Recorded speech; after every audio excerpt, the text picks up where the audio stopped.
चाहिँ अब नर्बुकी इलाका हो आउने छ तु बाहिर निकालिदिइहाल्यो अब कुनी कहाँ जानु हो यस्तो हुन्छ नि त हाम्रो केटाहरूको जुन हो केटीको केटाहरूको यस्तो हुन्छ नि त अब बाहिर निकालिदिइहाल्यो हो ए इलाका पनि जहाँको सेम हो यो चाहिँ नर्बुज इलाका हो गाइज हो यो चाहिँ यसको इलाका अहिले चाहिँ अब अलगनाको डन हो यो चाहिँ ला गाडी कहाँ राखेर राख्यो फेरि हो डनले इलाका हो यो चाहिँ अलिकति सोनादातिर बस्छ हो सोनादातिर बस्छ हो तर मैले भने नि तपाईँहरूलाई लन्डनमा चाहिँ नि जहाँ गयो भने पनि सेम अन्त हामी कन्भिनियन्ट छ क्या जहाँ गयो भने पनि छिटो छिटो पुग्छ क्या अब नरुगाउँमा आइहाल्यो हो अलमोस्ट लाइक कति आधा 1 घन्टामा आइहाल्यो हो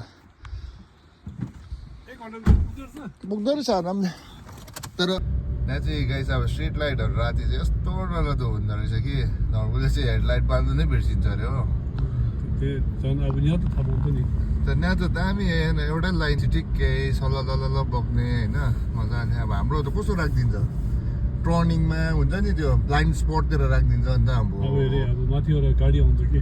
गाडीले पर्किदिन्छ कि त त्यसले पर्किन्छ कि त मैले पर्किन्छ त्यसले पर्किन्छ त्यो लेफ्ट साइड लिन पनि राम्रो छ है मान्छेहरूको अन्डरस्ट्यान्डिङ पनि राम्रो छ क्या मेन त अब सेन्स हो सिभिक सेन्स हो होइन मान्छेको त्यो हुनु पऱ्यो नि त अब उताबाट आउने यताबाट आउने गाडीहरू कसरी रोक्नुपर्छ कहाँ अड्छ होइन यहाँ चाहिँ हल्का सिभिक सेन्स हो त्यहाँनिर अब ठक्कै थ्याङ्क यू मन छ माथिबाट एउटा गाडी आउँदैछ होइन माथिबाट एउटा गाडी आउँदैछ अब नर्मली यता रोकिरहेको छ हो मजाले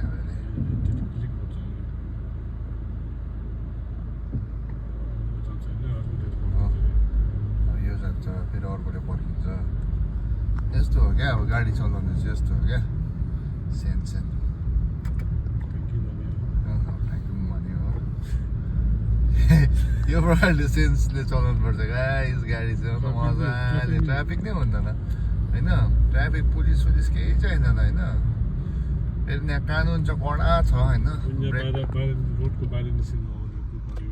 बाटोबाट अब टक्कै यता हेर्नु पऱ्यो लेफ्टमा राइटमा हेर्नु पऱ्यो होइन भत्तै जानु भएन होइन जानु दिनु पऱ्यो गाडीहरू अब खाली भयो अब सररै गयो हो यो हो नि हो यो फेरि यता स्पिड लिमिट पनि छ होइन स्पिड लिमिट क्रस गरेर फेरि घरमा टन्नै बिल आउँछ त्यस्तो हो नि त अन्त त मान्छे डढाउँछ त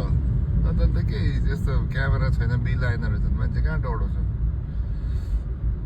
अस्ति मैले त्यो यस्तोमा रोकेको थिएँ नि त होइन 150 दिने अम्बो नो नेगोसिएसन केसमा रोकिस् बस स्टपमा होइन अनि त्यस्तो फुटपाथमा थिएँ अम्बो फुटपाथ पनि यस्तो सानो होइन नि ठुलो खालको थियो कि गाडी राखेर पनि अझै 2टा गाडी अट्ने हुन्छ नि तर राख्नु पाउँदैन भयो होला गाइस फुटपाथमा राखेको चाहिँ 15,000 थियो नो नेगोसिएसन अरे हो अन्त दिएन नि कोर्टमा जानुपर्ने खेप्दै नि गाइस हेर्नु न हाम्रो यो यसमा 2टामा चाहिँ हाल्नु पर्थ्यो होइन भित्र सेप्दै नि भयो नसेप डेटली उसले चाहिँ फेरि यस्तै सेप्नु खोजेको अरे नि त उयो हुन्छ नि पुरामै सेप्नु खोजेको अरे नि त हो त्यसको चाहिँ अब अलिकति ग्याप छ यहाँनिर अब सानो गाडी छ नि त यतिको त ठिकै हो नि कस्तो सेपै खोजेको नि त आमा